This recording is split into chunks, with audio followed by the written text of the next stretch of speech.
بسم اللہ الرحمن الرحیم، السلام علیکم ورحمۃ اللہ وبرکاتہ۔ ناظرین، انوار المدارس آن لائن اکیڈمی کی جانب سے آپ سب کو خوش آمدید۔ میں ہوں آپ کا ہوسٹ ولید کیانی۔ ویورز، لاسٹ ٹائم ہم نے جو پوڈ کاسٹ کی تھی اس میں ہم نے کچھ ڈسکشن کی تھی کہ جو آج کل کے پریشانیاں اور مسائل ہیں اس کے بارے میں کافی تفصیل سے ہماری گفتگو ہوئی تھی، جو کہ حضرت مولانا ظفر احمد خان صاحب سے ہماری اچھی ایک گفتگو رہی کافی دیر۔ امید ہے اس سے آپ نے بہت کچھ سیکھا بھی ہوگا اور اس سے بہت زیادہ جو ہے وہ فائدہ بھی ہوا ہوگا۔ باقی یہ ہے کہ آج ہماری سیکنڈ پوڈ کاسٹ ہے اور اس کے لیے آج ہماری خوش نصیبی، ہم نے دوبارہ حضرت کو دعوت دی اور حضرت نے قبول کر لی۔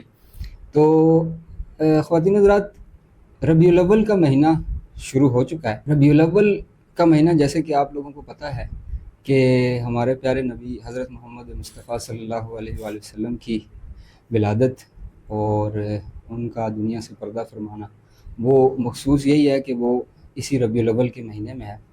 تو اس کے بارے میں کچھ حضرت کو جب دوبارہ دعوت دی ہے تو سب سے پہلے تو ان کا بھی بہت بہت شکریہ کہ وہ دوبارہ ہمارے پاس تشریف لے آئے ہیں، اور آج پھر ہم ربیع الاول کے بارے میں بات چیت انشاءاللہ ان سے کریں گے کہ اس مہینے کی اہمیت کیا ہے، اس میں ہمیں کس چیز، مطلب اعمال کے حساب سے۔ آج کل تو بہت ساری اس کے بارے میں خرافات بھی چل رہی ہیں، لوگوں نے اپنے اپنے مرضی کی باتیں بھی بنائی ہوئی ہیں۔ ان سے ہم پوچھیں گے انشاءاللہ اس کی کیا اہمیت ہے اور اس میں ہمیں کن کن اعمال کو اختیار کرنا چاہیے کہ جس سے ہماری آخرت بھی بن جائے اور ہماری دنیا بھی بن جائے۔ تو without wasting any further time شروع کرتے ہیں۔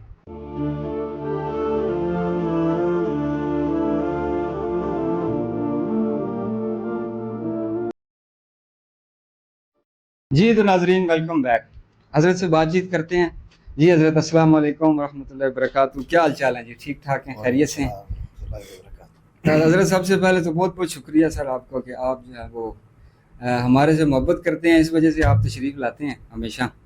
تو آج کا موضوع جو ہم نے رکھا ہے وہ جیسے کہ ابھی آپ نے سنا ہوگا جب میں بات کر رہا تھا کہ بھئی ربیع الاول کے بارے میں جو ہے وہ، ایک تو یہ کہتے ہیں کہ بڑا اچھا مہینہ، بڑا مبارک مہینہ کہ اس میں حضرت محمد مصطفیٰ صلی اللہ علیہ وسلم کی ولادت ہوئی۔ تو اب اس کے بارے میں پھر کئی لوگوں کو جو ہے نا، ایک تو بہت زیادہ سوشل میڈیا پہ بھی آپ نے دیکھا ہوگا کہ رنگ برنگی احادیث بھی، مطلب جو کہ من گھڑت سی ہیں، من گھڑت جو ہے وہ حضرت علی رضی اللہ تعالیٰ عنہ سے منسوب کر کے، اور پھر اس کے بعد بہت سارے اس طرح قول اور بزرگان دین سے بھی، اور وہ نیچے وہ اس طرح کر کے نام لکھ دیتے ہیں، اور ہمارے بہت سے سادہ لوگ ایسے ہیں کہ جو اس کو سچ سمجھ لیتے ہیں۔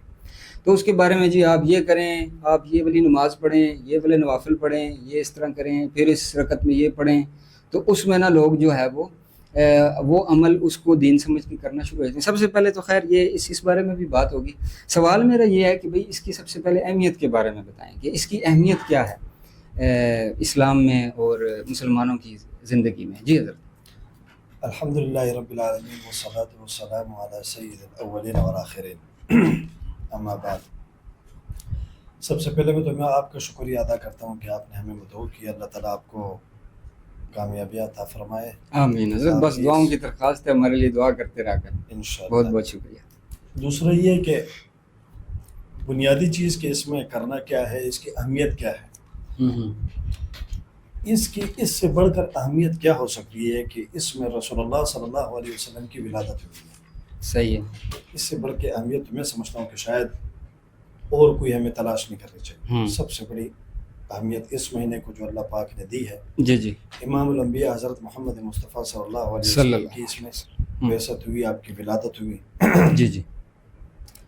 اس کے بعد آپ صلی اللہ علیہ وسلم نے فرمایا کہ مومن کے بخیل ہونے کے لیے اتنا کافی ہے کہ جس کے سامنے میرا ذکر کیا جائے اور وہ مجھ پر درود نہ پڑے۔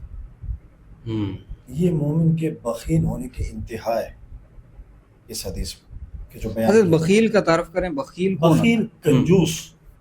اچھا، کنجوس کو کہتے ہیں بخیل، یعنی جو نہ اپنے پہ، اپنی جان کا بھی دشمن ہو اور دوسروں پہ بھی خرچ نہ کرے، جس کو ایک اس میں ایک مبالغے کے ساتھ ایک بہت زیادہ اس کو ایک جو لفظ یہ شحیم اس کو کہتے ہیں۔ اچھا، تو یہ اللہ کے نبی صلی اللہ علیہ وسلم نے فرمایا کہ اس سے بڑھ کر بخیل کون ہو سکتا ہے کہ جس کے سامنے میرا ذکر کیا جائے اور وہ مجھ پر درود نہ پڑے۔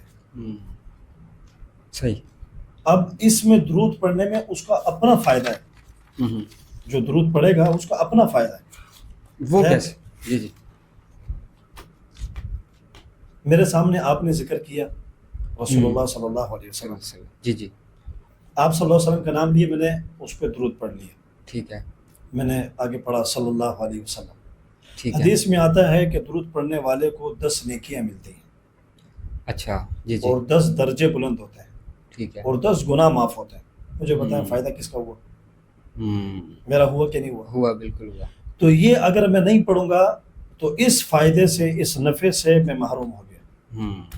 آپ کی بات کاٹ رہا ہوں. آپ نے کہا کہ 10 درجے بلند ہوتے ہیں. 10 درجات سے مراد کیا ہے؟ مطلب کیا وہ دنیاوی زندگی میں درجات بلند ہوتے ہیں کہ یا یہ اخروی زندگی کے بارے میں بات ہو رہی ہے؟ یہ آخرت کے حوالے سے ہے.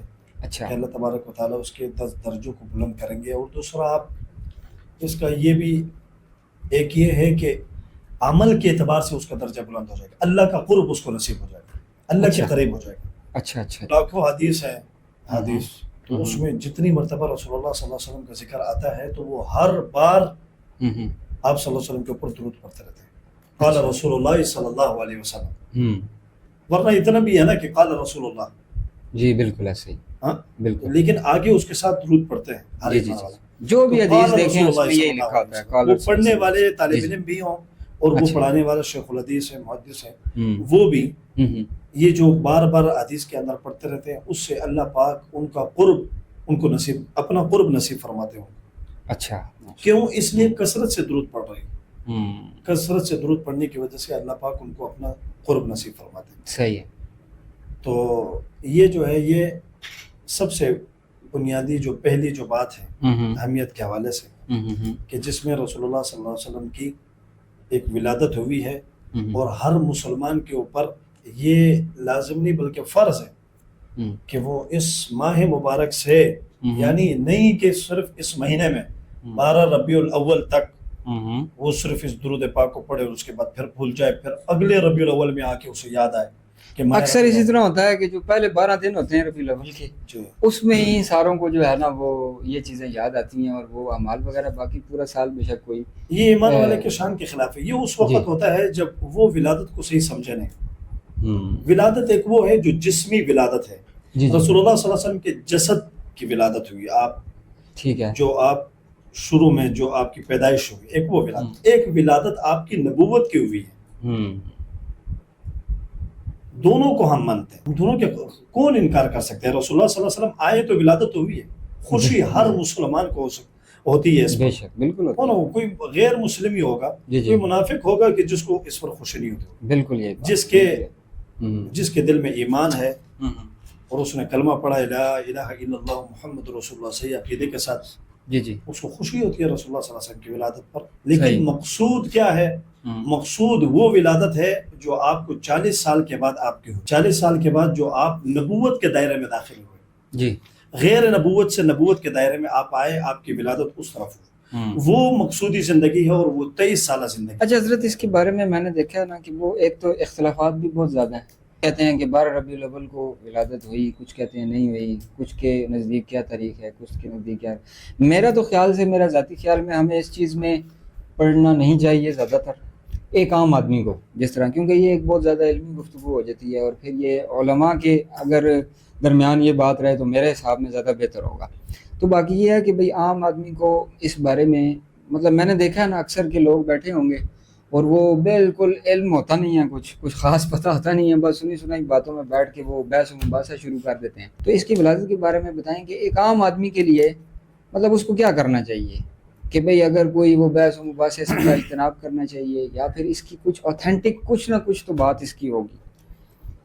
میں آپ کو بنیادی بات بتاؤں کہ بحث و مباحثے سے ہر مسلمان کو اجتناب کرنا چاہیے، خاص طور پہ جو دینی. میں آپ کو ایک بات بتاؤں، رسول اللہ صلی اللہ علیہ وسلم کی ولادت اگر 9 ربیع الاول کو ہوئی ہے، 8 کو ہوئی ہے، 12 کو ہوئی ہے، 10 کو ہوئی ہے، جب بھی ہوئی ہے، ہو گئی نا. جی ایسے ہی ہے. یہ ہمارے قبر کا سوال نہیں ہے، ہمارے حشر کا سوال نہیں ہے. اس سے ہمارے اعمال گھٹتے بڑھتے نہیں ہیں. ٹھیک ہے، اس پہ ہمیں ثواب بھی نہیں ملتا. ٹھیک ہے، نہ اس میں ہمارا کوئی دنیا کا فائدہ ہے نہ آخرت کا فائدہ ہے. البتہ نقصان ہمارا ہے. نقصان یہ ہے کہ ہمارے سب سے پہلا نقصان ہمارے وقت کا ضیاع ہے. ہاں یہ بات تو ہے. دوسرا یہ نقصان ہے کہ اس کے اندر آپس کی نفرتیں بڑھتی ہیں. جی کیا یہ بات بھی ہے. کیا 12 ربیع الاول کی ولادت تو کیا 9 کی ولادت, کیا 8 کی ولادت. لیکن اگر آپ کہیں گے 12 کی ہے, میں کہوں گے 9 کی ہے, میرے پاس یہ دلیل نہ. وہ کچے ذہن والا انسان جو ہوتے ہیں, جو آپس میں جن کے پاس اتنی فراست, جتنا علم ہوتا نہیں ہے, تو بس اپنی بات کو منوانے کے لیے وہ ایک ضد پر اتر آتا ہے. بالکل. وہ ایک بات کو پھر ثابت کرنے کے لیے 10 قسم کی باتیں اپنے سے من گڑت لگا کے اس پہ, بس وہ جیتنے کے چکر میں کہ بھائی میں ایسے بحث میں. تو میرے خیال میں ہمیں ان چیزوں میں پڑھنے کے بجائے ہمیں وہ کام کرنا چاہیے کہ جس سے ہماری دنیا اور آخرت کا فائدہ ہو, اور وہ ہے اعمال. زندگی عمل سے بنتی ہے. بے شک زندگی خالی باتوں سے نہیں بنتی کہ ہم باتوں میں باتیں کرتے رہیں اور یہ اس وقت ہوا, یہ فلاں وقت ہوا. ان چیزوں سے ہمیں اجتناب کرنا چاہیے. درود پاک کی طرف ہم توجہ دیں کہ ہم درود پاک پڑھیں کثرت سے. اس مہینے کے اندر ہم 2 کام کریں. ہم اپنے پلے باندھیں جی اور پکے عزم کے ساتھ اللہ سے ہم مانگتے رہیں. جی ایک تو سب سے پہلے کہ ہم درود پاک کو کثرت سے پڑھیں. صحیح, ٹھیک ہے, اس کو کثرت سے ہم پڑھتے رہیں. اور دوسرا یہ ہے کہ ہم پیارے نبی صلی اللہ علیہ وسلم کی جو زندگی ہے, جو آپ کی حیات طیبہ ہے, جی اس کو اپنی زندگی میں لانے کی کوشش کریں. کہ آپ کے صبح سے لے کر شام تک, یعنی صبح آنکھ کھلنے سے لے کر رات آنکھ بند ہونے تک, بیت الخلاء سے لے کر بیت اللہ کے طواف تک, آپ صلی اللہ علیہ وسلم کی زندگی کا کیا طریقہ تھا, آپ نے کس طریقے پر یہ کیا, اس کی پوچھ تاچھ ہم کریں. اس چیز کے بارے میں ہم معلومات لیں, علماء کرام کی طرف متوجہ ہوں, ہم ان سے ان کے بارے میں پوچھیں. آیا پانی پینا اس کی سنت طریقہ کیا ہے, کھانا کھانا اس کا سنت طریقہ کیا ہے, مجلس میں بیٹھنے کا طریقہ کیا ہے, ٹھیک ہے, مجلس میں بات کرنے کا طریقہ کیا ہے, سفر کرنے کا طریقہ کیا ہے, کاروبار کرنے کا طریقہ کیا ہے, اپنے ماتحتوں کے ساتھ برتاؤ کرنے کا طریقہ کیا ہے, اپنے گھر والوں کے ساتھ رہنے کا طریقہ کیا ہے, اپنے بچوں کی تربیت کا طریقہ کیا ہے. یہ سارے مراحل گزرے ہیں رسول اللہ صلی اللہ علیہ وسلم کی زندگی میں, اور یہ ہمارے لیے ایک نمونہ آپ صلی اللہ علیہ وسلم چھوڑ کر گئے. ہمارے لیے جو مقصود ہے وہ 23 سالہ زندگی ہے. جو اصل ولادت ہمارے لیے ہے اور تمام امت مسلمہ کے لیے ہے, وہ علی ولادت ہے جو 40 سال کے بعد آپ کے سر مبارک پر جو نبوت کا تاج سجایا گیا اور آپ نے نبوت کا اعلان کیا, وہ جو اس کے بعد زندگی شروع ہوئی ہے, وہ ہمارے مقصود ہے. اس سے ہماری دنیا بنے گی, اس سے ہماری آخرت بنے گی. اور کائنات میں اللہ کے بعد آسمان کے نیچے زمین کے اوپر سب سے بڑے جو ہمارے محسن, مشفق اور مربی جو ہیں, وہ رسول اللہ صلی اللہ علیہ وسلم کے سوا اور کوئی نہیں ہو سکتا. جی بالکل. ان کے, اور پھر خاص کر ان لوگوں کے لیے کہ جو ایمان لائے, مثلا ہم ہیں, ہم سے پہلے جو لکھے ہیں, آج جو جتنے لوگ مسلمان ہیں, ایمان والے ہیں, انہیں چاہیے کہ وہ ان احسانات کو اپنے سامنے رکھیں اور پھر رسول اللہ صلی اللہ علیہ وسلم کے اوپر کثرت سے درود پڑھیں. جی بالکل. اچھا حضرت, ایک سوال آیا میرے ذہن میں. آپ جیسے آپ نے درود شریف بتایا, اب کچھ لوگ ہیں وہ اس کو بہت شارٹ کر کے پڑھتے ہیں, کچھ لوگ جو ہیں وہ درود ابراہیمی پورا پڑھتے ہیں. تو مجھے یہ بتائیں کہ اس کو پڑھنے کا صحیح طریقہ اور صحیح وقت کون سا ہے, کہ بھئی کس ٹائم اس کو پڑھا جائے, اور کیا کوئی ایسا وقت ہے جس میں مانیت ہے کہ بھئی نہ پڑھو اس ٹائم, اس بارے میں بتائیں. درود پاک جو ہے ایک تو درود ابراہیمی ہے, جی ٹھیک ہے, جو افضل ترین ہے, ٹھیک ہے, نماز کے اندر جو ہم پڑھتے ہیں. اللہم صلی علی محمد. ایک صحابی نے پوچھا, ان اللہ و ملائکتہ یصلون علی النبی یا ایھا الذین آمنوا صلوا علیہ وسلموا تسلیما. اللہ اور اس کے فرشتے رسول اللہ صلی اللہ علیہ وسلم کے اوپر درود بھیجتے ہیں. درود بھیجتے ہیں. صحیح ہے. تو ایک صحابی نے سوال کیا, یا رسول اللہ درود کا کیا طریقہ ہے؟ ہم کیا, یعنی درود کا ایک معنی یہ کہ اللہ تبارک و تعالیٰ رحمت نازل کرتے ہیں. تو کہ ہم کیسے رحمت نازل کریں, اس کا کیا مطلب ہے؟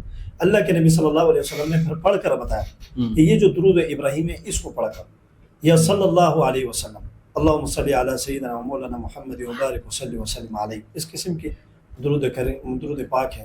اور یہ صلی اللہ علیہ وسلم ہے, اور درود ابراہیمی ہے. یہ آپ صلی اللہ علیہ وسلم نے پڑھ کے صحابہ کرام کو اس کے بارے میں بتایا. دوسرا یہ ہے کہ صلعم, صاد, لام اور عین, یہ اکثر جو اس کو مخفف کر کے وہ کر کے, یہ ٹھیک نہیں, اس سے علماء منع کرتے ہیں. میں آپ کی بات سمجھا نہیں اس بارے میں, اس صلعم کیا مطلب؟ یعنی صاد, لام اور عین, میں لکھ رہا ہوں کہ ٹھیک ہے۔ قال رسول اللہ، ہاں۔ آگے میں نے صاد لام اور عین لکھ لیا اچھا ملا کر، صاد لام اور عین میں نے لکھ لیا آگے، ٹھیک ہے اس سے علماء منع کرتے ہیں کہ یہ نہ لکھا ہاں جائے۔ یہ نہ لکھا جائے، اگر کوئی شارٹ میں لکھنا مطلب وہ کیا لکھے؟ صرف سواد لکھے؟ پورا لکھیں، پورا لکھے؟ پورا لکھ لیں۔ ہاں دیکھیں میں آپ کو ایک اور بات بتاؤں، مزے کی بات بتاؤں، ہوں، ایک ہے آپ صلی اللہ علیہ وسلم نے فرمایا کہ اپنی زبان سے جو کہتا ہے مجھ پر درود بھیجتا ہے اسے 10 نیکیاں، 10 درجے بلند ہوتے ہیں، 10 گناہ معاف ہوتے ہیں، ٹھیک ہے۔ علماء کرام فرماتے ہیں جو تحریراً اس کو لکھے گا درود شریف کو لکھ کر، فرمایا جب تک یہ لکھا رہے گا اس وقت تک فرشتے اس کے اوپر رحمت نازل کرتے رہیں گے سبحان اللہ کی طرف سے، ماشاءاللہ۔ یعنی رحمت کی دعا کرتے رہیں گے، اللہ کی طرف سے اس کے اوپر رحمت نازل ہوتی رہے گی۔ لکھنے کا کتنا، تو لکھنا وہی اس سے مراد ہے نا کہ جس میں صلی اللہ علیہ وسلم پورا لکھا جائے۔ اب سلام کا کیا مطلب ہے؟ ہاں وہی مخفف آپ نے وہ لکھ دیا۔ مخفف لوگ لکھ وہ دیتے صرف ہیں۔ صاد سے بھی اور صرف سلام سے بھی وہ چیز نہیں ملتی ہاں، یہ جو بات آپ ہے۔ پورا صلی اللہ علیہ وسلم اس جی کو جی۔ لکھیں گے۔ اچھا اچھا اچھا اچھا۔ تو درود پاک پڑھنے سے ہوں۔ ایک تو دعائیں قبول ہوتی ہیں، اچھا ٹھیک ہے۔ یہ جو کثرت سے درود پاک کا اہتمام کرتا ہے اللہ پاک اس کو مستجاب الدعوات بنا دیتے ہیں۔ مستجاب الدعوات کیا ہوتا ہے؟ جی جی۔ مستجاب الدعوات کہتے ہیں کہ جو ہاتھ اٹھائے اور اس کے ہاتھ رد نہ ہو، اس کی دعا رد نہ ہو۔ اچھا جو ہاتھ اٹھائے اللہ سے جائز دعا مانگے اور اس کی دعا رد نہ ہو، اس کو کہتے ہیں مستجاب الدعوات۔ مستجاب تو میرا حال ہے قبول ہونے کو کہتے جی۔ ہیں، اور دعوات بھئی دعائیں جس کی قبول ہوتی ہیں۔ جی جی جی جی۔ تو یہ دعاؤں کے قبول، اسی لیے علماء کرام جو ترتیب بتاتے ہیں، سب سے پہلے اللہ پاک کی حمد و ثنا، الحمدللہ رب العالمین کیوں نہیں کہتے بس کافی، الحمدللہ رب العالمین الرحمن الرحیم مالک یوم الدین، ٹھیک ہے، یہاں تک اللہ پاک کی تعریف، ٹھیک ہے۔ ٹھیک ہے، یہ اللہ کی تعریف حمد و ثنا بیان کر دی۔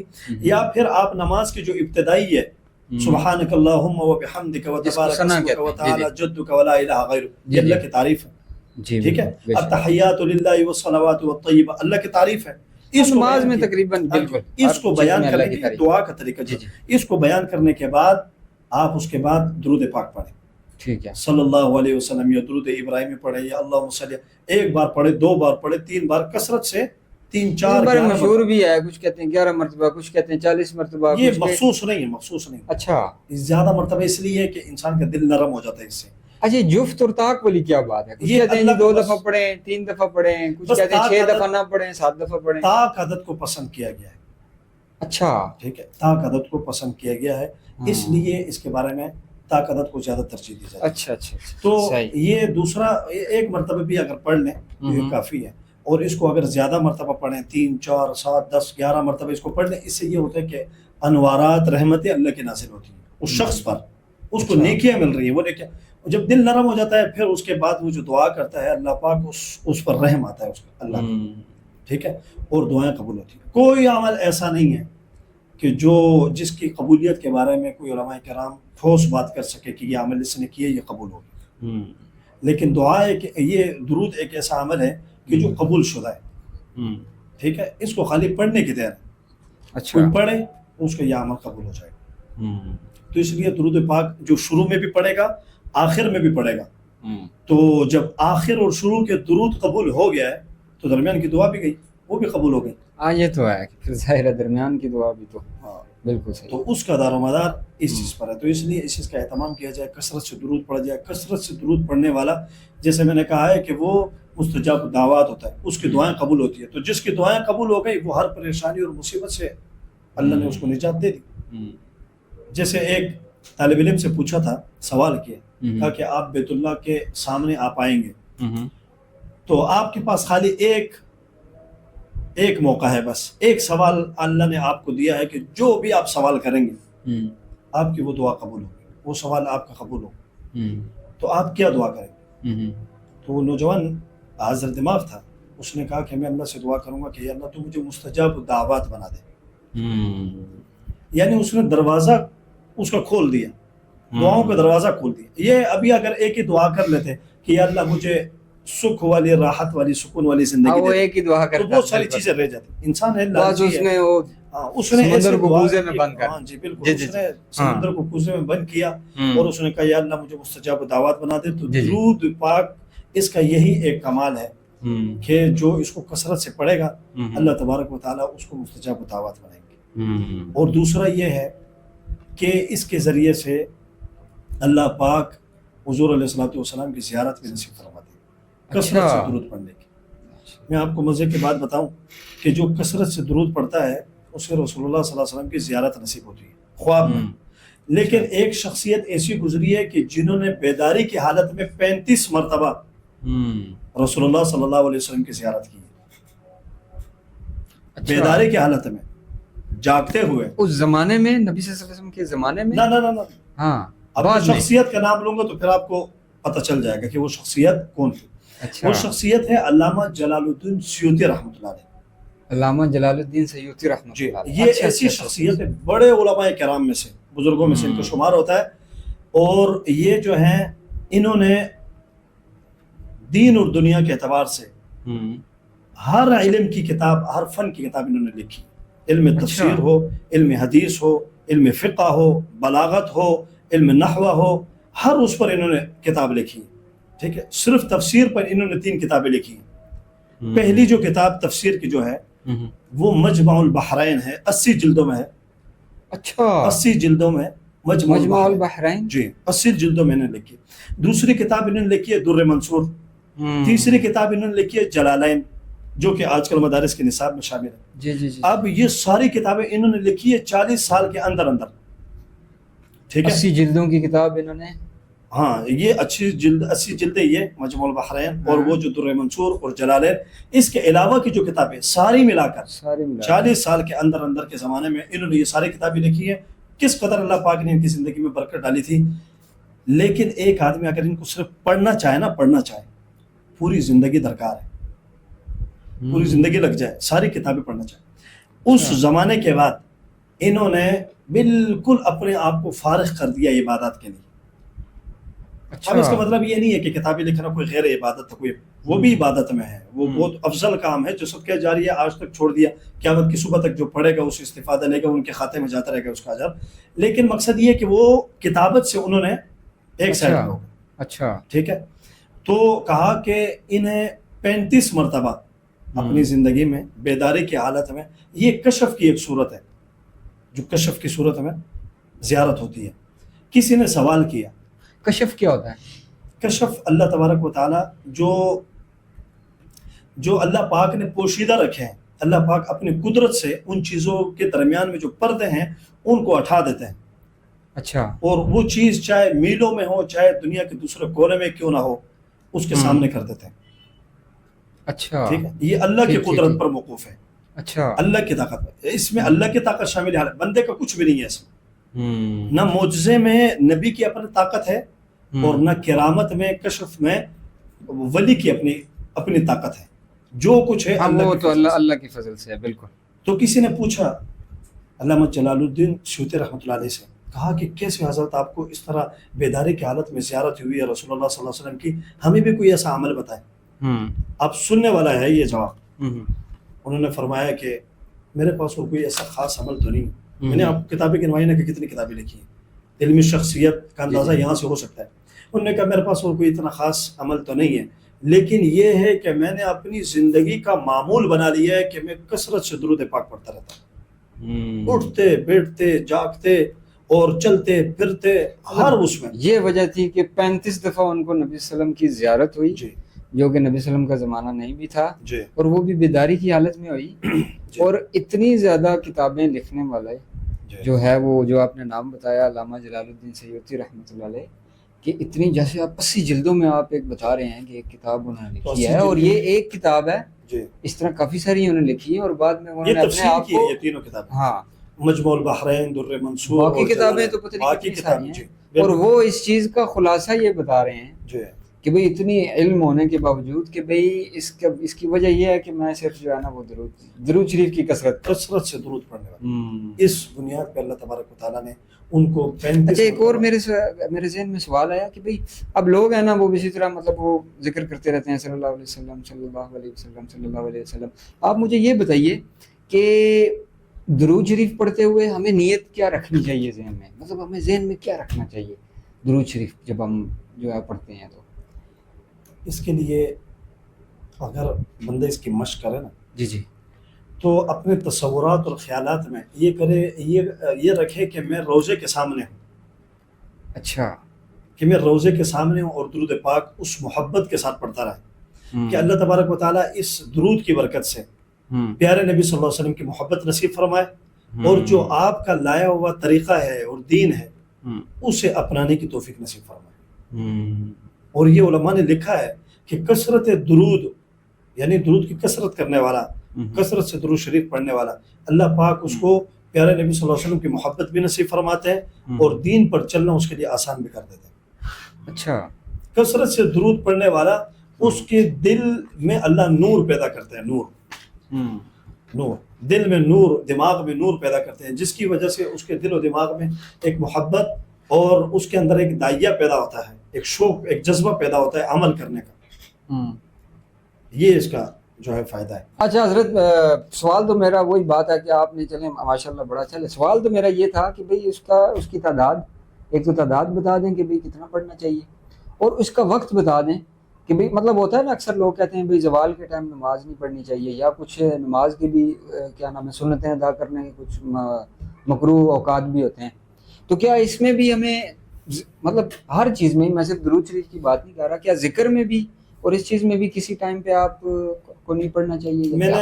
میں نے جو آپ کے سامنے جو علامہ جلال الدین سیوطی رحمۃ اللہ علیہ کا جو ذکر کیا ہے، ان کو جو واقعہ بیان کیا، اس میں دونوں چیزیں ملتی ہیں۔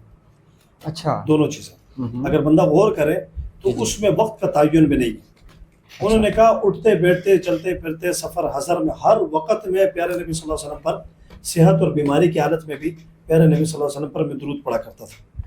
ٹھیک ہے، دوسرا اس کے لیے کوئی وقت متعین نہیں، کوئی تعداد متعین نہیں، مطلب جس وقت مرضی پڑھے اور جتنا زیادہ پڑھے، اور جتنی محبت سے پڑھے، جی 1,00,000 مرتبہ پڑھے، 1 کروڑ مرتبہ پڑھے ایک دن میں، اچھا بس میں آئے تو 100 مرتبہ پڑھ، جی جی جی، یعنی مثال اگر اس کو اتنے بس میں ہے کہ فی الحال اپنے آپ کو اس پر عادی کرنے کے لیے 100 مرتبہ پڑھ، صبح کے ٹائم پڑھ لیا کرے 100 مرتبہ، جاگ کے فجر کی نماز دیکھیں جس طرح ہم نے ہر چیز کا وقت ایک مقرر کیا ہوتا ہے، جی ہم نے آفس جانا ہے صبح 7 بجے، یا آفس جانا ہے 8 بجے، واپس آنا ہے اتنے بجے، پھر ہم نے یہ رکھا، آج لوگوں نے کھانے کا ٹائم بڑا پکا رکھا ہوتا ہے، میں یہ تو آپ کہنا چاہ رہے ہیں کہ بھئی وقت ایک کوئی بھی رکھ لو یا کسی بھی ٹائم، لیکن میں یہ کہتا ہوں اگر روٹین بناؤ، اگر وقت کو اگر آپ پابند کریں گے نا، وقت کے پابند اپنے آپ کو بنائیں گے، مشکل بن جاتی ہے۔ بعض لوگ ہوتے ہیں پھر، میں نے تو سنا آسانی بن جاتی ہے وقت کی، اگر بندہ اس میں یہ ہے کہ اگر فجر کا وقت آپ نے تعین کیا ہے، ٹھیک ہے، بالفرض محال انسان ہے، کبھی وہ فجر کو اٹھا ہی نہیں،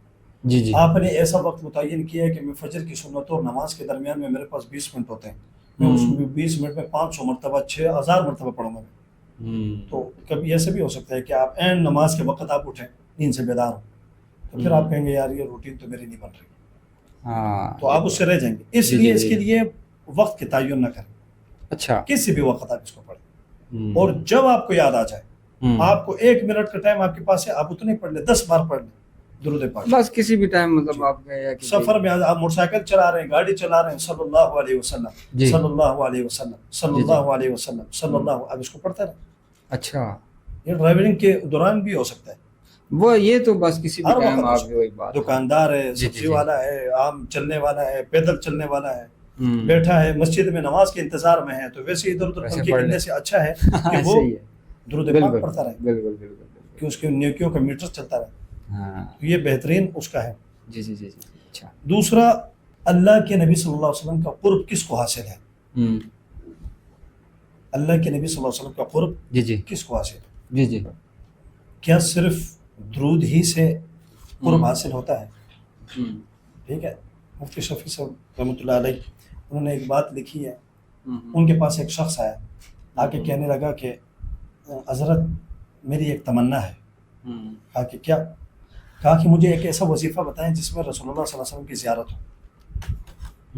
تو مفتی صاحب نور اللہ مرقدہ مسکرائے اور انہوں نے کہا کہ بھائی اتنا حوصلہ اور اتنا جگر ہمارا نہیں ہے کہ ہم یہ تمنا کر سکے اور یہ وظیفہ اس طرح کا کوئی کر سکے جس میں ہمیں پیارے نبی صلی اللہ علیہ وسلم کی زیارت ہو، یہ آپ ہی کا جگرہ ہے، آپ ہی کا حوصلہ ہے، آپ ہی کر سکتے ہیں۔ ٹھیک ہے، یعنی مطلب کیا تھا؟ مطلب یہ تھا کہ ہمارے اتنے کوئی خاص اعمال نہیں ہیں کہ ہم ان کا سامنا کر سکیں، جو اصل عمل ہمیں دیا ہے وہ کام ہم نے نہ کیا اور ہم جا کے زیارت کرنے، نہ جانے زیارت کس نوعیت کی ہو. تو اس لیے پہلے اعمال ہوں، اس کے بعد پھر خود ہی زیارت جو ہو جائے وہ اللہ کی طرف سے انعام ہے. اچھا ہاں جی بالکل. تو وہ فرماتے تھے کہ میں جب بھی عمرے پہ یا حج پہ جاتا حرمین شریفین، رسول اللہ صلی اللہ علیہ وسلم کے روزے کے سامنے کوئی ستون ہے، اللہ ہم سب کو بھی نصیب فرمائے، آمین آمین. اس ستون پہ کھڑے ہو کے، میں جانے کے قریب نہیں جاتا تھا، ستون پہ کھڑے ہو کے درود و سلام پڑھتا تھا. اچھا. ٹھیک ہے. ایک دن میرے ذہن میں یہ آیا کہ اتنی دور سے سفر کر کے یہاں پہ آتا ہوں، میں جالی کے قریب نہیں جاتا، دور سے کھڑے ہو کے، یہ کہیں اللہ معاف کر کوئی منافقت تو نہیں ہے یا کوئی مردود کرنے والی چیز تو نہیں ہے ایسی ایسا. یہ باقی جتنے بھی آتے ہیں عاشق اور شاق جو آتے ہیں یہ جالی کے ساتھ چمٹتے ہیں، دعا بھی کرتے ہیں اور روتے بھی ہیں، گڑگڑاتے بھی ہیں، میں دور کھڑا ہوتا ہوں. کہا یہ چیز میرے اندر آئی تو میں نے ابھی یہ خیال ہی آیا تھا کہ میں آج جاتا ہوں میں جالی کے پاس. کہا کہ بس مجھے جیسے آواز آئی نہیں آواز، جیسے مجھے کہا گیا ہو روزے رسول سے کہ یاد رکھنا شفیع، ہمارے قریب جو دور بھی ہو ہم سے، میلوں دور ہو، لیکن اگر اتباع سنت کا پابند ہے تو وہ ہمارے دل کے قریب ہے، اور جو اتباع سنت کا پابند نہیں ہے وہ چاہے جالی سے چمٹ ہی کے روئے کیوں نہ رہا ہو، وہ ہم سے دور ہے. خالی جالی سے چمٹ جانا، خالی درود پاک کا اہتمام کر لینا، اسی کو پڑھ لینا، اسی پہ اکتفا کر لینا، باقی سنت سے اپنے آپ کو عاری سمجھنا اور پھر کہے کہ مجھے قرب مل جائے، تو یہ بھی نہیں. دیکھو میں نے آپ سے جو میرے علامہ جلال الدین سیوطی رحمۃ اللہ علیہ کہ جو 35 مرتبہ جا رہا، وہ ایسے تو نہیں ہوا تھا. اس کے پیچھے میں آپ کو بتایا کہ محنت کتنی تھی، قرآن و حدیث کی خدمات اور سنت کے پابند. اس کے بعد جا کے جب درود پاک کا اہتمام کیے تو اللہ نے یہ مقام دیا، یہ قرب نصیب ہوا ہے. جی جی جی. تو اس بات کو بھی اچھی طرح ہم لوگ اپنے ذہن نشین کر لیں کہ صرف اور صرف درود پاک اس کا بہت بڑا مقام ہے. کوئی بھی پڑھ لے، اسے مایوس بھی نہیں ہونا چاہیے، پڑھنا چاہیے. ممکن ہے اسی کثرت درود کی وجہ سے اللہ پاک عمل کی بھی توفیق دے.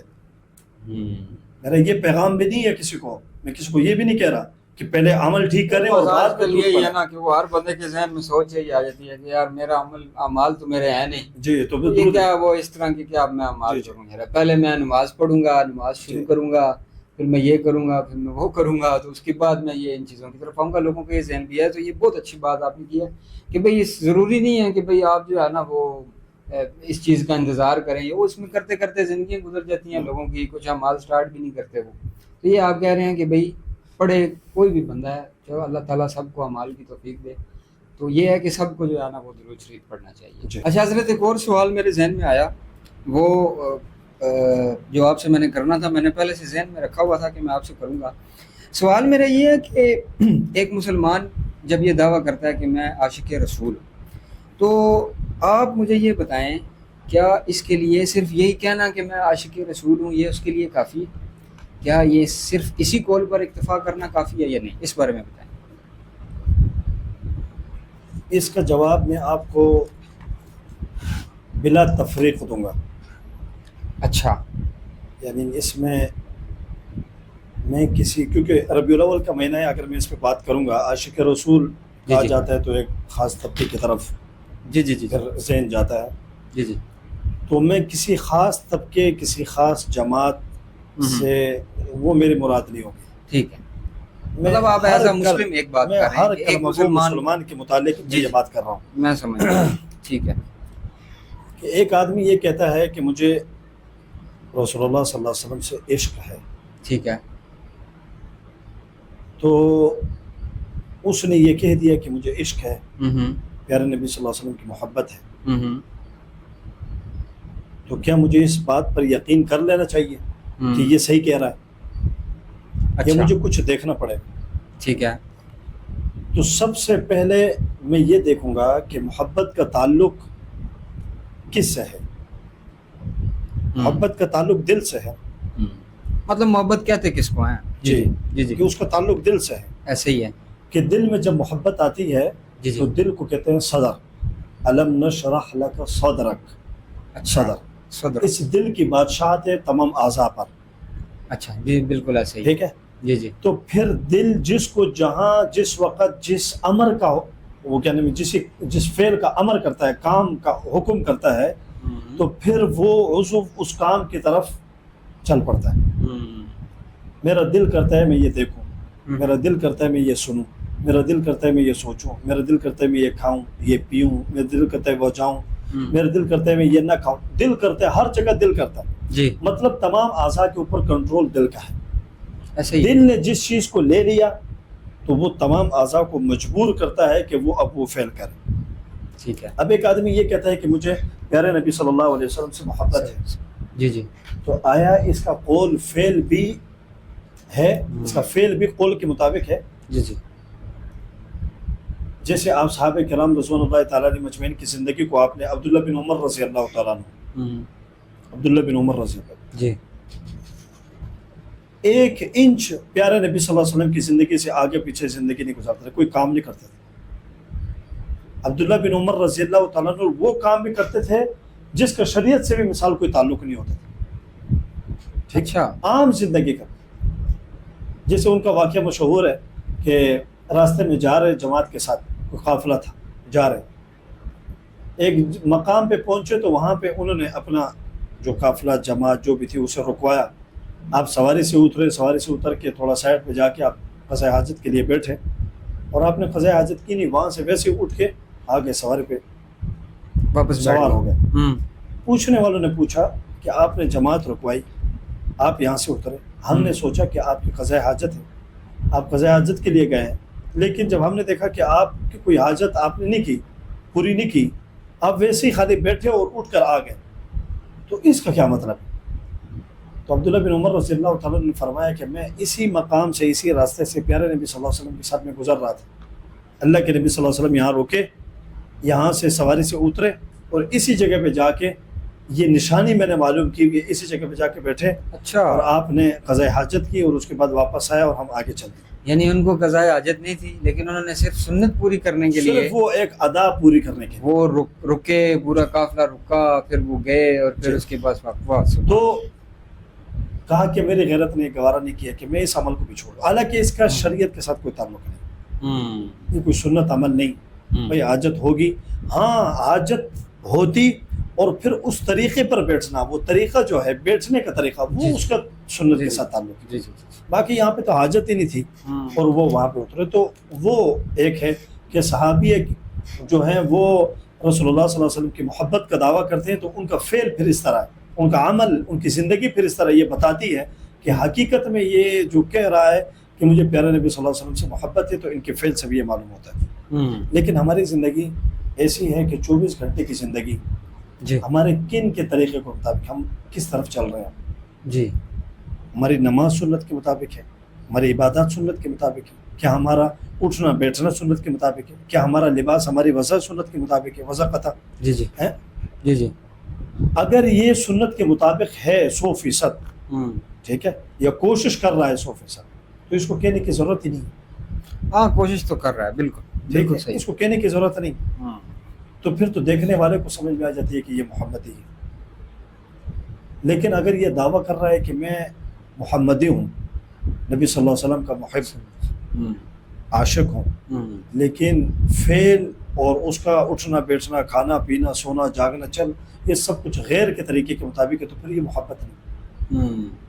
اس سے مجھے ایک بات یاد آئی. ایک شخص تھا، وہ دعوے دار تھا، عشق کا دعوے دار، کسی لڑکی پہ اس نے عشق کا دعویٰ کی کہ میں آپ سے محبت کرتا ہوں. اچھا. تو وہ ہر وقت اسے کہتا، ہر موڑ، ہر چوک، ہر جگہ اس کے پیچھے چلتا اور اسے کہتا کہ مجھے آپ سے پیار ہو گیا، محبت ہو گئی، فلاں فلاں، آپ کے بغیر میرا گزارا نہیں ہوتا. یہ جو ایک عاشق کے جو جملے ہوتے ہیں الفاظ. تو یہ سلسلہ چلتا رہا. کچھ ایک دن یہ لڑکی باہر آئی اور چل رہی ہے کہیں بازار کی طرف، راستے پہ چل رہی ہے. تو یہ نوجوان پھر پیچھے آیا، کہا کہ مجھے آپ سے پیار ہے، میں آپ سے محبت کرتا ہوں، فلاں فلاں. ایک جگہ تک جب پہنچے تو لڑکی رک گئی. یہ خوش ہوا کہ شاید انہوں نے محبت کو قبول کر لیا. جی جی. لڑکی رکی تو اس نے پیچھے مڑ کے دیکھا کہ بھائی کیا بات ہے. انہوں نے کہا مجھے آپ سے محبت ہو گیا، آپ کے بنا میرا گزارا نہیں، فلاں فلاں، اس قسم کی بات. تو اس نے کہا کہ اس لڑکی نے کہا کہ اللہ کے بندے تو مجھ جیسے بدصورت پہ عاشق ہو گیا، پیچھے دیکھ میری بہن مجھ سے 100 گنا زیادہ حسین اور جمیل اور خوبصورت ہے، صحیح۔ مجھے دیکھ کے کیا دھوکا، تو اسے دیکھے گا تو پھر مجھے بھول جائے گا۔ اس نوجوان نے پیچھے مڑ کے دیکھا، پیچھے مڑ کے دیکھا، جب واپس ادھر رخ کرنے لگا تو لڑکی نے کھینچ کے تھپڑ مارا، کہا کہ اگر اپنی محبت اور پیار میں اگر سچا ہوتا تو میرے غیر کی طرف نظر ہی نہ اٹھاتا، اگر اپنے پیار میں جی جی جی جی سچا ہوتا بڑی تو میرے غیر کی طرف پھر نظر ہی نہ اٹھاتا، پھیرتا ہی نہ نظر۔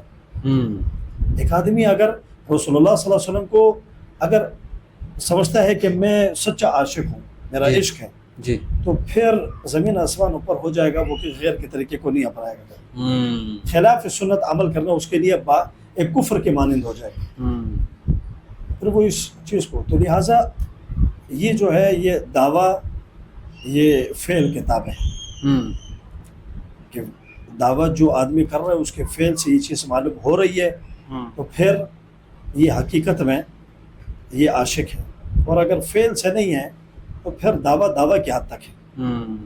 اور کہا کہ قیامت والے دن جو آواز ہوگی،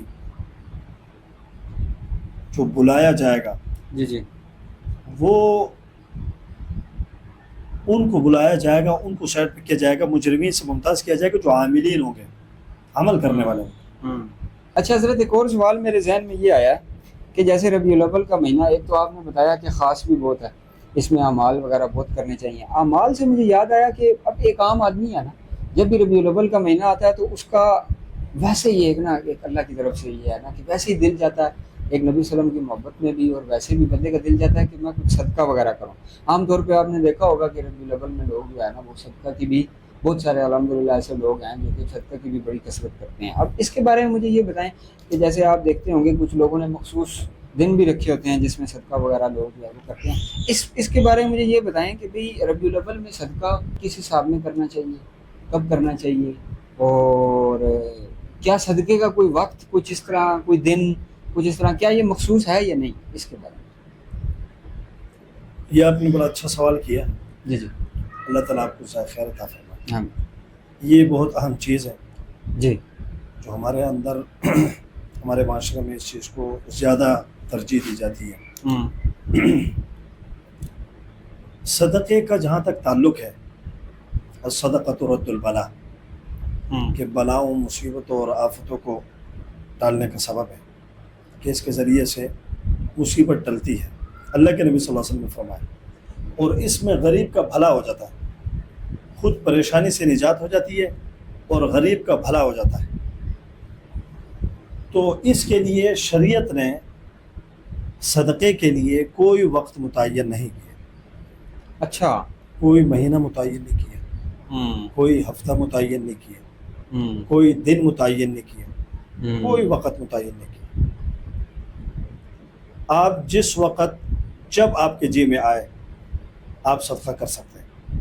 اچھا، لیکن اس میں نا ایک چیز یہ ہے کہ بھئی ثواب کا تو تعین اس میں سے بدلتا رہتا ہے نا، مطلب جس طرح آپ رمضان میں صدقہ کرتے ہیں اس کا ثواب آپ کو ظاہر ہے پھر زیادہ ہوتا ہے، تو یہ ہے کہ آپ یہ کہنا چاہ رہے ہیں کہ بھئی صدقہ کا مطلب خاص تعین نہیں ہے کہ بھئی اس ٹائم کیا جائے یا اس وقت کیا جائے یا اس دن کیا جائے، لیکن یہ ہے کہ اس میں جو ہے نا وہ ثواب میں بڑھوتری یا جو ہے نا وہ نارمل کچھ اس طرح یہ چیزیں اس میں آ جاتی ہیں۔ دیکھیں، جہاں رمضان مبارک کے اندر نا جی جی اور چیزوں کا ثواب بڑھ جاتا ہے، اور اعمال جو ہے، نماز ہے، نوافل ہے، ان چیزوں کا صدقے کا بھی ظاہر بات ہے ثواب بڑھ جاتا ہے۔ ایسے ہی ہے، صحیح۔ وہ موقع آنے پر اگر کوئی اس میں صدقہ کرتا ہے تو وہ نور و نلا نور ہے، لیکن اگر وہ ذہن یہ بنا لے کہ میں صدقہ کر رہا ہوں، اگر کوئی نہیں کر رہا اس کو اس پر تنبیہ ملامت کرے۔ جمعرات والے دن ہے، ایک مثال سید الایام جمعہ ہے، شب جمعہ ٹھیک ہے، جمعرات ہے، ٹھیک ہے، جمعہ ہے، اور دنوں کے بنسبت اس میں تھوڑی سی مطلب افضلیت ہے عبادات اور ان چیزوں کے اعتبار سے، لیکن یہی ذہن بنا لینا کہ قبول اسی وقت ہوتا ہے، اسی دن کرنا ہے اور کوئی دن نہیں کرنا، انتظار کرتے رہنا ہے اس کے لیے، تو یہ ٹھیک نہیں۔ کسی نے اچھا۔ اگر اور کسی دن بدھ منگل پیر وغیرہ اتوار ہفتہ ایسے دنوں میں کر لیا اس کو پھر ملامت کرنا ہاں کہ بھئی تو نے کیوں نہیں کیا یہ وہ جمعرات اس طرح نے ہے۔ کیا آپ نے فلاں نے کیا ہاں، اچھا، یہ ٹھیک نہیں، اچھا اس چیز سے اجتناب کیا جائے۔ دوسرا، کوئی بھی اس قسم کا صدقہ ہو ہم، اس کو خاص نہیں کرنا، ہم، خاص اس کو نہیں کرنا۔ تمام عبادات ہیں جیسے ختم کی صورت ہے، ہم، آیت کریمہ کا ختم ہے، ہم، قرآن کریم کا ختم ہے، ہم، یہ جتنے بھی ہیں اس سے کسی کو انکار نہیں، ہم، اس سے کسی کو انکار نہیں، ٹھیک ہے، لیکن اس کو ایک خاص شکل دے دینا یہ ٹھیک نہیں ہم۔ کہ اچھا، جماعت ایک اکٹھی ہو جائے جی جی، اور وہ سارے آ کے قرآن کریم ایک ایک سپارہ اٹھا لیں اور اس کو پڑھیں، ہم، ٹھیک ہے، جی جی، اور وہ پڑھنے کے بعد کھانا پینا کر لیا اور اس کے بعد پھر کوئی قرآن پاک اٹھاتا ہی نہیں۔ ہم، پھر کبھی اگر پریشانی آئی یا کوئی خاص دن آیا جو ان کی نظروں میں جو عام معاشرے میں ہے، ہم، پھر اس طرح کی ایک مجلس بنا لی، یہ ٹھیک نہیں۔ ہم، قرآن کریم ہر فرد کے لیے اس کے لیے پڑھنا یہ لازم ہے کہ وہ صبح و شام اس کی تلاوت کرے۔ ہم، اللہ کے نبی صلی اللہ علیہ وسلم نے فرمایا جو رات کو سونے سے پہلے اگر 10 آیاتیں بھی پڑھ لیں نا، 10 آیتیں اس کی تلاوت کرے، وہ غافلین میں شمار نہیں ہوگا۔ اچھا، اگر 10 آیاتیں پڑھ یہ کیوں 10 بتایا؟ آیات بھی پڑھ لیں، یہ کیوں بتایا؟ اس لیے کہ اس کا معمول بن جائے روز پڑھنے کا، اس کی روٹین میں آ جائے قرآن پڑھنا۔ یہ نہیں کہ جب پریشانی آئی، نقصان ہوا، کوئی ایسی حادثہ پیش آیا تو اس نے جو ہے بندے اکٹھے کر لیے، بچے اکٹھے کر لیے اور قرآن کے درمیان میں تقسیم کر دیا، ایک سپارہ اور پڑھ لیا اور چاول کھلا دیا اور چلو جہاں ختم ہو گیا، ختم قسم۔ بڑے لوگوں نے اسی طرح بنایا۔ اور اسی کو 22,000 اور آیت کریمہ ہے ہم، درمیان میں وہ گٹھلیاں سے جو تھی جی جی جی اس کو پڑھ لیا، ایک اس کی وہ ایک ہے جماعت اکٹھی ہو گئی اس کو پڑھا اور بچے محلے کی عورتیں جمع ہو گئی، انہوں نے اس کو بنایا تو اس کو پڑھا اور اس کے بعد کچھ کھانا پینا ہو گیا اور ختم۔ اور نہیں تو اس پھر کا کیا ثواب نہیں ملے گا؟ دیکھیں میں یہی بات آپ کو سمجھانا چاہ رہا ہوں، اگر آپ اس کو یہی مخصوص شکل دیں گے تو پھر یہ ثواب کے بجائے وبال بنے گا۔ اچھا، کہنے کا آپ کا مقصد یہ اس کو مخصوص نہ کیا جائے۔ مخصوص نہیں، آپ اس کو روٹین، آپ اس کو معمول بنائیں، آپ اس کو بھی پڑھیں، اس کو بھی پڑھیں، قرآن کی تلاوت خود بھی کریں، خود بھی ذکر اذکار کرتے رہیں، جیسے درود شریف میں نے عرض کیا آپ کے سامنے، درود شریف پڑھتے رہیں، سبحان اللہ، الحمدللہ، اللہ اکبر، ویسے ہی اس کو اپنی زبان پہ جاری کرنے کے ایک مشق کریں کہ بچہ بھی، باپ بھی، ماں بھی، بیٹے، سارے گھر کے جتنے افراد ہیں اس کو ویسے پڑھتے رہیں، ایک معمول بنائیں اس کو، وہ چاہے قرآن کی تلاوت ہو، چاہے ذکر اذکار ہو، یہ ساری چیزیں۔ نہیں، مجھے ایک چیز بتائیں نا کہ جیسے مثال طور پہ آپ نے کہا کہ مخصوص نہ کریں، اگر مخصوص کیا تو یہ وبال بھی بن سکتا ہے۔ اب مثال کے طور پہ میں صبح سو کے اٹھتا ہوں، ٹھیک ہو گیا، اب میرا دل کرتا ہے کہ یار میں شام کو، میں نے مخصوص نہیں کیا، ویسے ہی میرا دل کرتا ہے کہ یار شام کو سب کو بلا کے قرآن مجید پڑھا جائے اور وہ اس طرح کر کے ایک محفل جس کو آپ کہہ سکتے ہیں کہ بھئی اس میں ذکر اذکار کیا جائے، تو کیا یہ بھی مخصوص میں داخل ہوگا یا اس کا کوئی مسئلہ نہیں؟ مطلب میں نے کوئی مخصوص نہیں کیا، کوئی دن نہیں مخصوص کیا، کچھ بھی نہیں کیا، ویسے میرا دل آیا کہ یار میں خود بھی ساتھ پڑھوں اور ساتھ میں اسی بہانے سے جو ہے نا وہ ایک کھانا پینا بھی ہو جائے، ایک دعوت سسٹم بھی ہو جائے، اور یہ ہے کہ افراد ذکر اذکار بھی ہو بار جائے۔ کیوں؟ افراد جو ہے میں آپ کو ہاں، اس بات، آپ کے سوال سے مجھے ایک بات اور سمجھ آئی۔ جی جی، آپ اکٹھے کریں بچوں کو، ٹھیک ہے، ٹھیک ہے، آپ نے ان سے ختم کروایا، ٹھیک ہے، ان سب سے ایک ایک پارہ پڑھوایا، ٹھیک ہے، آخر میں دعا کریں ٹھیک ہے، اور سب کو کہیں السلام علیکم، ٹھیک ہے ہاں، آپ جا سکتے ہیں، جی، اور پھر اگلے بار اگلے موقع پہ پھر ان کو دعوت دیں۔ اب آتے ہیں کہ نہیں آتے؟ ٹھیک ہے، صحیح ہے، میں سمجھ گیا ہوں آپ کی بات، میں سمجھ گیا ہوں کہ وہ ایک تو کھانے پینے کا بھی ذہن میں آ جاتا ہے بچوں کے، خیر وہ بچے جو ہے نا وہ زیادہ تر ذہن میں ان کے کھانا پینا، خیر وہ تو تو بچے میں آپ معصوم کو ہیں۔ یہ بتا رہا ہوں، میں آپ کو یہ بتا رہا ہوں، یہ ذہن بن چکا ہے۔ ہاں، یہ ذہن سے بن چکا ہے۔ آپ کتنی نہیں، تعبیر میں رشتہ داروں کو اگر میں بلا اس میں ذہن بن بچوں کو چکا نہ ہے، بلاؤں، ہاں؟ رشتہ داروں کو بلا لوں، وہی آپ رشتہ داروں کو بلائیں نا، ہاں، آپ ان سے ختم ان کو کروائیں، بھی کھانا نہ کھلائیں یا ان کو بھی کچھ کھلائیں پلائیں، کریں نا۔ اکرام ان کا نہ کریں تو آپ کہنے کا میں مقصد پھر ہے آپ کو اس سے دوبارہ وہ نہیں ہے۔ میں دیکھیں، میں آپ کو اس سے ایک اور بات، جی، مسلمان کا اکرام تو یہ تو لازم ہے، یہ تو ہاں ثواب ہے اس کا۔ آپ پہلے کیوں نہیں کھلاتے کھانا؟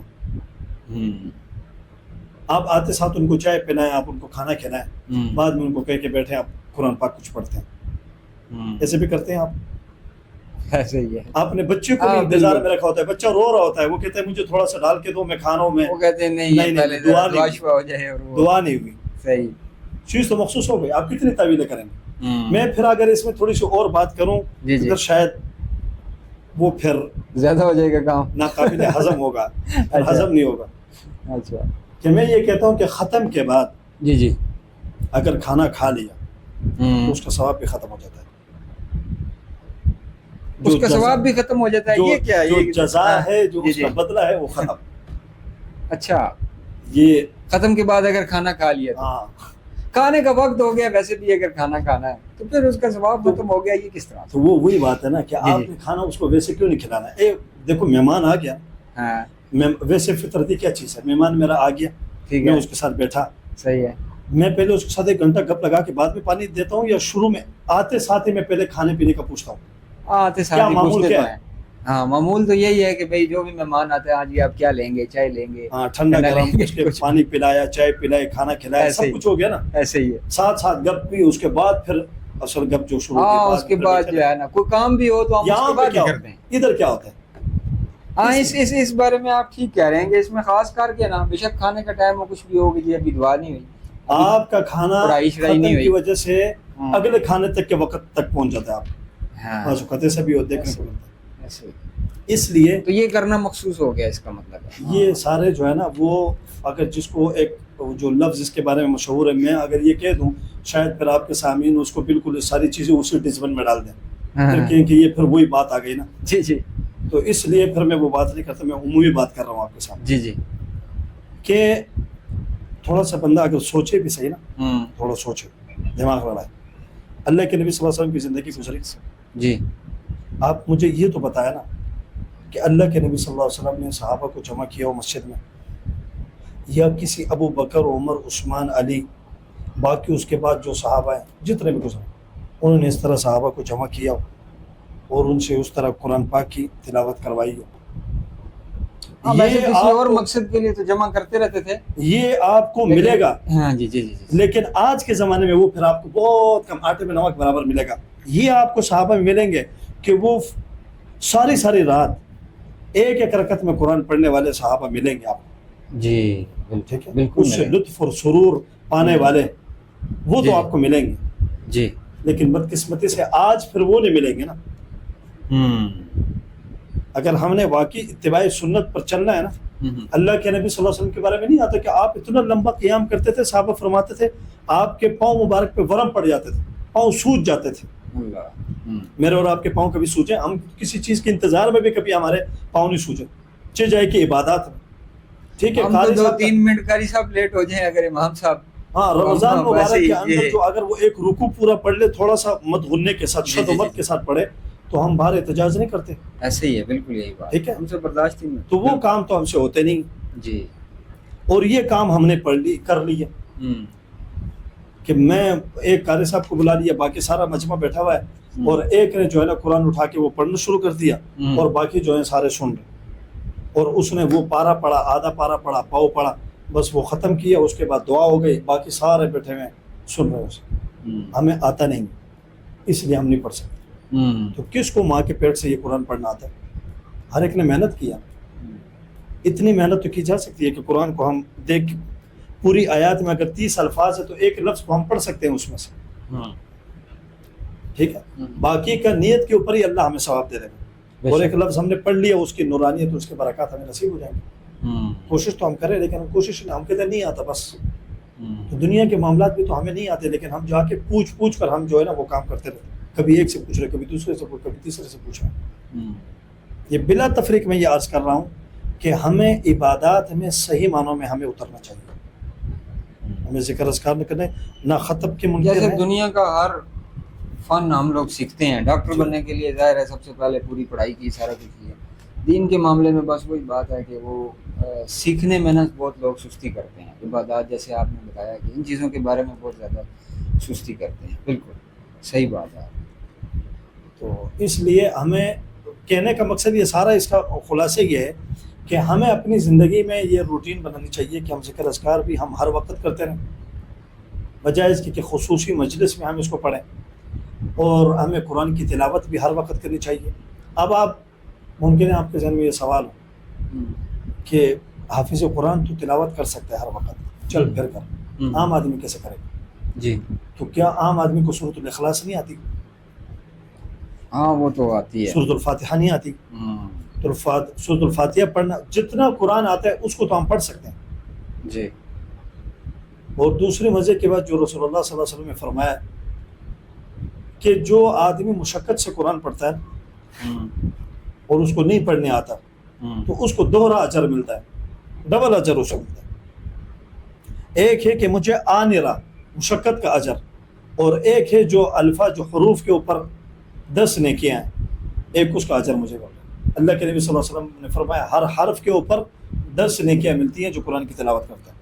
فرمایا پھر اس کی وضاحت بھی کہ کہا میری مراد یہ نہیں ہے کہ الف لام میم ایک لفظ، بلکہ الف علیحدہ حرف، لام علیحدہ حرف، میم علیحدہ حرف. کتنے ہو گئے؟ 3. تو 30 نیکیاں. 30 نیکی. الف لام میم کے اوپر 30 نیکیاں ملتی. سبحان اللہ. تو ہر آدمی قرآن کی تلاوت سورۃ الفاتحہ ہر وقت پڑھتا رہے، اور سورۃ الاخلاص ہم لوگ اس کو پڑھیں، سورۃ الناس ہے، سورۃ الفلق ہے، اور یہ اس طرح قرآن کی تلاوت ہر وقت اس مہینے کی برکت سے ہم شروع کریں.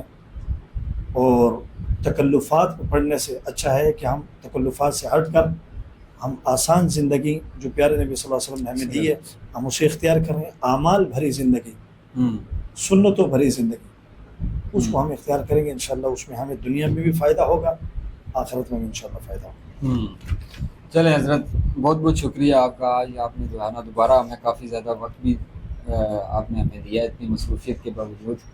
تو ناظرین، امید کرتا ہوں آپ کو آج کی یہ پوڈ کاسٹ پسند آئی ہوگی. دوسرا یہ ہے کہ حضرت نے بہت اچھے طریقے سے عام بندے کو بھی سمجھ آ جاتی ہے. انہوں نے ہمیں ایکسپلینیشن دی کہ ربیع الاول کی اہمیت کیا ہے اور ربیع الاول میں ہمیں کن کن اعمال کو اختیار کرنا چاہیے. اس کا ہم نے ایک تو مختصر سا اس کا ہم اگر خلاصہ اگر اس کو سمرائز کریں تو ہم یہ کہہ سکتے ہیں کہ یہ ایک تو درود شریف کی ہمیں کثرت کرنی چاہیے. ایک اور بات یہ کہ ہمیں تحقیق سے ہر عمل اس میں، کیونکہ اس میں بہت سارے آپ کو پتہ ہے کہ لوگوں نے من گھڑت اعمال بھی بنائے ہوتے ہیں، یہ کریں وہ کریں اس طرح اس طرح، تو ان کو بھی جو ہے نا. اور سب سے جو امپورٹنٹ بات وہ ہم نے آج حضرت سے یہ سیکھی کہ دین کو جو ہے وہ سیکھنا چاہیے. جس طرح ہم دنیا کے ہر فن کو، ہر عمر کو، ہر چیز کو ہم سیکھتے ہیں، اسی طرح ہی ہمیں دین کو بھی سیکھنا چاہیے. ہمیں کسی آج کل اگر دیکھا جائے تو کوئی دسترس سے باہر تو کچھ بھی نہیں ہے. ہم جو ہے وہ بہت ایزیلی ہم اگر اپنی قریب کی مسجد میں بھی جائیں تو ادھر علماء حضرات ہمیں بڑی آسانی سے ہمیں مل جاتے ہیں. ہم ان سے کوئی بھی سوال پوچھ سکتے ہیں، کچھ بھی کر سکتے ہیں. تو اس لیے ہمیں اس کے بارے میں کوشش جو ہے وہ کرنی چاہیے. امید کرتا ہوں پوڈ کاسٹ آپ کو آج کی ہماری بہت اچھی لگی ہوگی. تو انشاءاللہ تعالیٰ نیکسٹ پوڈ کاسٹ میں آپ سے ملاقات ہوتی ہے. آپ نے ہمیں بھی دعاؤں میں یاد رکھنا ہے، ہمارے ادارے کو بھی دعاؤں میں یاد رکھنا ہے، اور حضرت جنہوں نے ہمیں وقت دیا ان کو بھی دعاؤں میں یاد رکھنا ہے. تو فی امان اللہ. اللہ حافظ.